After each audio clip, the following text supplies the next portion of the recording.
Hello বন্ধুরা, তোমরা সবাই কেমন আছো? আশা করি সবাই খুব ভালো আছো। ইজি কুক অ্যান্ড সিম্পল কুকে আপনাদের সবাইকে স্বাগত। আমার রেসিপি যদি আপনাদের ভালো লেগে থাকে, লাইক অ্যান্ড সাবস্ক্রাইব করে দেবেন। আজকে আমি একটা নতুন রেসিপি, ছাদ মাংসের রেসিপি নিই। এই ছাদ মাংস অনেকেই খেতে ভালো লাগে, আমারও খেতে খুবই ভালো লাগে, তাই আজকে আমি এই রেসিপিটা আপনাদের সামনে বানিয়ে দেখাচ্ছি।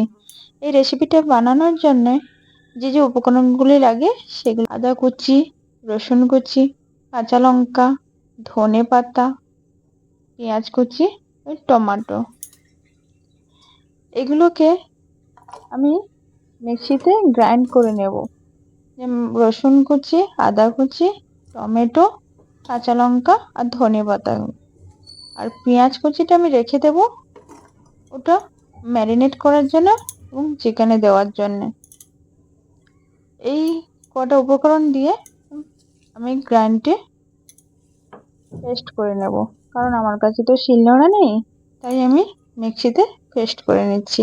আপনাদের কাছে যদি শিলনোড়া থাকে আপনারা শিলনোড়ায় পেস্ট করে নিতে পারেন। তারপরে ওটা পেস্ট করা হয়ে গেলে আমি মাংসটাকে ম্যারিনেট করে নেব।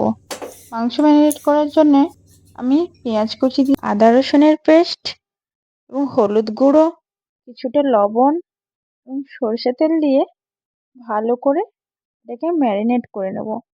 এটা ভালো করেই ম্যারিনেট করতে হবে, কারণ এই মাংসের মধ্যে মশলাগুলো যাতে ঢুকে যায়, সেই জন্য খুব দাবিয়ে দাবিয়ে ম্যারিনেট করতে হবে।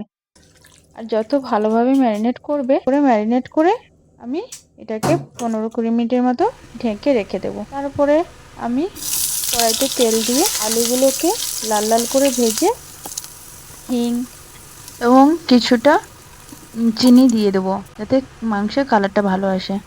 তারপরে দুটো এলাচ, দুটো দারুচিনি এবং তেজপাতা দিয়ে দেবো এবং তারপর কুচনো পেঁয়াজগুলো দিয়ে দেবো। দিয়ে লাল লাল করে ভাজা হয়ে গেলে তারপর আদা আর রসুনের পেস্টগুলো দিয়ে দেবো এবং তাতে হলুদ গুঁড়ো, কিছুটা লবণ দিয়ে দেবো।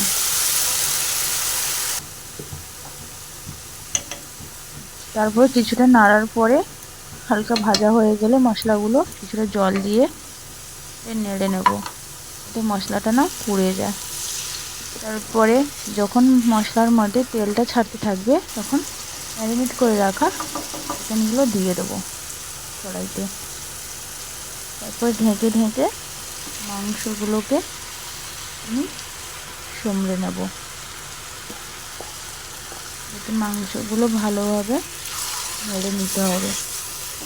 মাংসগুলো যাতে তাড়াতাড়ি সিদ্ধ হয়ে যায় সেই জন্য আমি ঢাকনাও লাগিয়ে দেবো।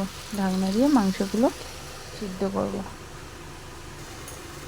তারপর কিছুক্ষণ পরে মাংসগুলোকে নাড়তেও থাকবো, যাতে নিচে না মশলাগুলো পুড়ে যায়, মাংসগুলো না লেগে যায়। 15-20 মিনিট মাংসগুলো ঢেকে ঢেকে সিদ্ধ করার পরে আমি আলু দিয়ে দেবো। প্রথম থেকে আমি আলুগুলো দিইনি, কারণ প্রথম থেকে আলুগুলো দিয়ে দিলে আলুগুলো ভেঙে যেত। তাই 15-20 মিনিট মাংসগুলো কষার পরে আমি আলুটা দিয়েছি। আলু দেওয়ার পরে কিছুক্ষণ নাড়ার পরে আমি জল দিয়ে দিলাম।